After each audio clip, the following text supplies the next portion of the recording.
Hey everyone, I hope you guys are all doing really well.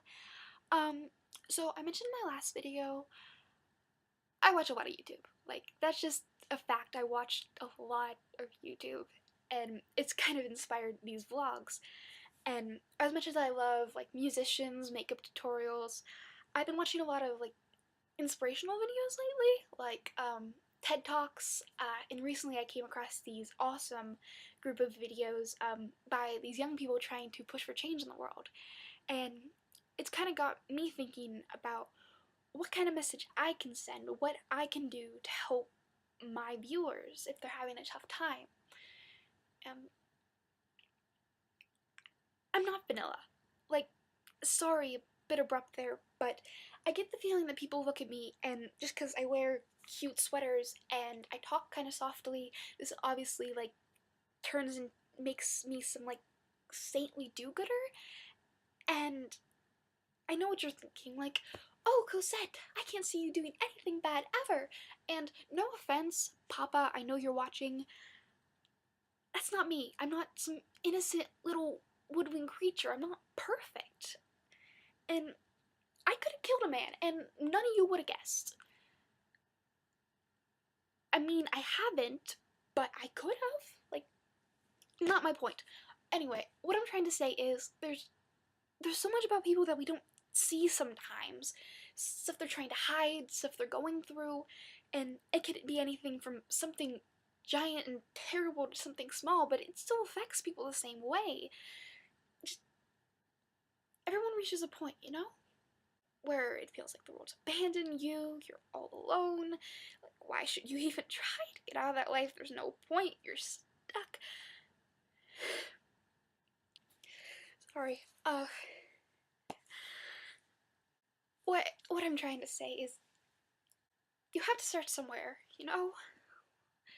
Like, you have to start at the bottom in order to go up. And I may be naive for thinking that, but I like to think that a person's not ever completely at fault for where they are in their life. They're not at fault for reaching that point. There's a million outside things that can contribute to that. And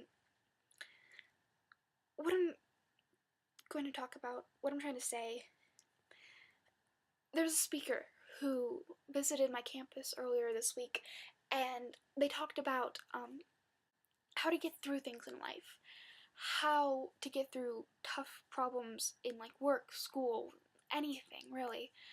And I thought I might share that with you guys, if that's okay. The speaker talked about a 3-step program towards getting through obstacles in your life. And the first step is heal. The first step towards healing is just recognizing that there's something wrong. Whether you've been hurt by a person or a situation, or you're just recognizing a loss, you need to acknowledge that you're upset. Because once you acknowledge that you're upset, then you can go on to grieve and seek comfort. Grief can be a hard thing. It's where all these crappy emotions of denial and anger and sadness come in, but when you accept these emotions, then you have a better way to deal with them when they come up. And as for helping you to deal with them, that's where your support system comes in. Support system can be anywhere from anyone, from friends to family or a counselor, a support group, but it's important that it's there, you know? Uh, for me personally, my dad is the first person that I go to when anything's wrong. I trust him completely, and I know he's always going to be there for me. So that's why I choose him, and it should be kind of the same for you, you know? I know that seeking comfort can be tough. When you have these crappy emotions, when you're upset, feeling like you can't handle them alone can feel like you're weak. But in reality, recognizing that there's something wrong and recognizing that you need help with that and then going to seek that help is one of the bravest things you can do. The second step is here. This This step is mostly about self-evaluation, how you personally need to move forward. Mindfulness, in terms of like being present and aware of the world around you, is a really important concept to master when going through things. In assessing your own progress and healing, you're not focusing on the past, you're doing what's best for yourself right here, right now, and you're actively teaching yourself how to face these problems. The third and final step is hope. Seeing the upside to any situation, believing that things are going to turn out okay, isn't fiction, and it actually rewrites your future. Like, the speaker I saw said, optimism is something that can be learned. It's not some inborn trait that you have. People who actually go and take the time to imagine optimistic outcomes to stuff, they actually like improve the outcomes and their moods, you know?